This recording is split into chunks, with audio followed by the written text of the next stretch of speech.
करता है।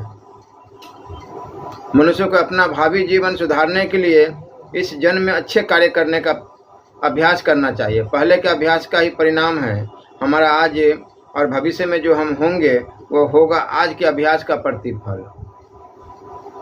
जो विद्या पुस्तकों तक ही सीमित है और जो धन दूसरों का पास पड़ा है, आवश्यकता पड़ने पर न तो वह विद्या काम आती है और न ही वह धन उपयोगी ही हो पाता है।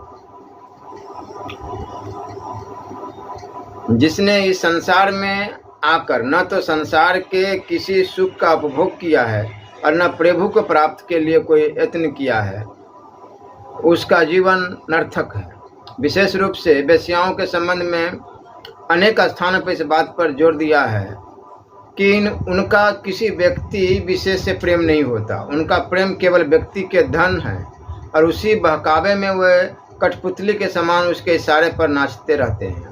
मनुष्य के स्वभाव के संबंध में अधिकांश व्यक्ति धन, संपत्ति और सांसारिक सुख प्राप्त करने के बाद अभिमान करने लगते हैं। जो व्यक्ति इंद्रिय भोग की तृप्ति में लगा रहता है उसके कष्ट कभी समाप्त नहीं होते, और यदि स्त्रियां चाहें तो हाथ पसार कर मांगता रहता है, उसका कभी सम्मान नहीं हो सकता।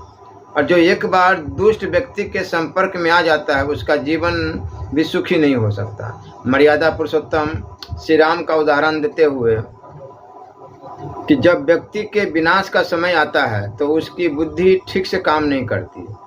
वह भ्रमित हो जाता है कि सोने का मृग, जैसे जिस प्रकार श्री राम सोने के मृग को पकड़ने के लिए उसके पीछे भागे, जबकि सभी जानते हैं कि सोने का मृग नहीं होता।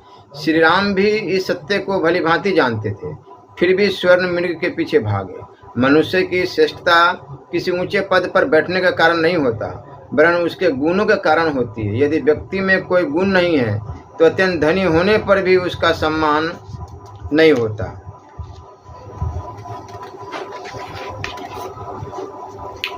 मनुष्य के गुणों के संबंध में एक और महत्वपूर्ण बात कही है। उनका कहना है कि गुणी वस्तु उसी को समझना चाहिए जिसके गुणों की प्रशंसा दूसरे लोग और महत्व रखती है। कि यदि ज्ञानवान व्यक्ति गुणी है तो उसके गुण उसी प्रकार विकसित हो जाते हैं जैसे सोने के आभूषण में जड़ा हुआ रत्न। परंतु उनका यह भी मानना है कि गुणवान व्यक्ति सर्वदा अकेला रहता है, उसे दुख भी उठाने पड़ सकते हैं। धन संग्रह करना